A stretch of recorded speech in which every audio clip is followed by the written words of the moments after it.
every good gardener knows the difference between annuals and perennials. Annuals are the ones that you have to plant every year. I know because it's in the script. Now this morning, we've got plenty to choose from impatiens, portulacas, begonias, a lot of things that I really probably can't pronounce correctly. Tracy Pasquarella from Your Florist, you're looking at her. She's here to show us how to plant and what you need to get those flowers in the ground. Before we take a look at all these gorgeous annuals, a few things you need to know before you go shopping for flowers and plants, right? Right. Well, you have to really be honest with yourself. If you don't have full sun, but you really like the plant, don't buy it. Buy full sun, part sun. Okay. So here we have all shade plants. There aren't as many blooming plants for shade, but there's some really great foliage, coleus. These are double impatiens, which are fun, and the begonias. And on this side, I have a bunch of sun. There's far more sun flowering plants than there are shade. But be honest with yourself. If you love it, but you know you don't have full sun, don't waste your time, because it's just not going to it's not going to grow. I'll be honest with you. I'd rather be on the sunny side. Right. Like absolutely. I've been over with Erica a million times. So when you're looking for your plants, when you're going to buy them, this is a great healthy plant. I get all my stuff wholesale from Viusos in Brantford. Yeah. They also sell retail. They grow everything there. You want to buy from a place that you know the plants are raised really well. This is a great healthy plant. There's no yellow around the bottom. If you see a plant where the leaves on the bottom are yellow, it means that plant had gone without water at some point. Oh, okay. So stay away from that. Look for some really fat, healthy plants. And it's cycling that dry spell through the leaves, right? Right, absolutely, absolutely. So once you have your stuff home, and we're going to do it in a container, you always need drainage. You want holes in the bottom of your container so the water can flow through. Yes. If not, the roots are going to rot. And I noticed, I was really curious about this. It's a bunch of broken pot pieces, and I'm thinking, well, what's this about? Why did you bring garbage? The boulevard of broken pots. Absolutely. Well, it's great to use for drainage. So, and What a neat idea. Clay pots break, so just put them in a box, and when you need drainage, you can also use stones. Just pour it right in the bottom, and that'll get you your drainage.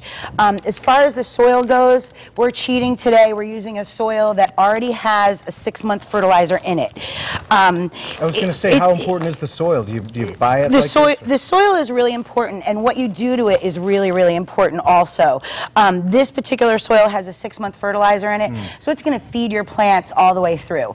I always put a 6-month fertilizer in because I don't want to spend that much time mixing things up every time I have to water. I want to throw on the sprinkler and be done with it. I was going to say, I didn't realize you had to do so much with the soil, but it's kind of ready-made. The soil has the nutrients in it to feed the plants. So if you have a pot, you know, after the 2nd or 3rd year, the nutrients are out of that soil. So throw in some more new soil.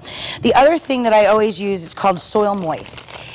It sucks in the water. It's sort of like the idea of a baby's diaper. You put it way low in the soil by the drainage.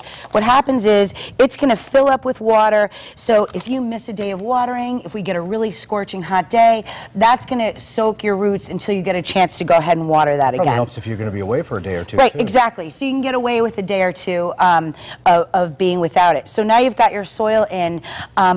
People always like something high in their pot, something that spills out the front, and then something that fills in. We've always seen that green spike, tired of the green spike. So one of my new favorites is Angelonia. This is going to get nice and tall. It's going to move in the wind. I'm going to plant this front to back. If it's going to be seen from all the way around, put that high thing right in the middle. This one is going to be against the back. Once you go to plant, you'll see that the roots are all the way around. You want to score these roots, just pull them off so that they don't continue to grow in a circle. So you want them to grow out. Absolutely. And get strong in the ground, right? And then you just pop them right in. So here's some height. Another really favorite high flower for me is Marguerite Daisy. Really cute. The thing about this particular plant is if you want more flowers, you've got to continue to prune off the flowers as they go by. So this flower isn't doing so great.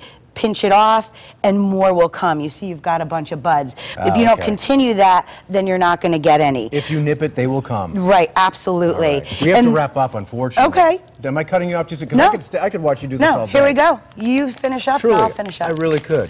It's so easy with Tracy Pasquarella. You know what? From Your Florist in Clinton, because you just let her go. And beautiful stuff to show, and, Thank you. And you speak so well of it.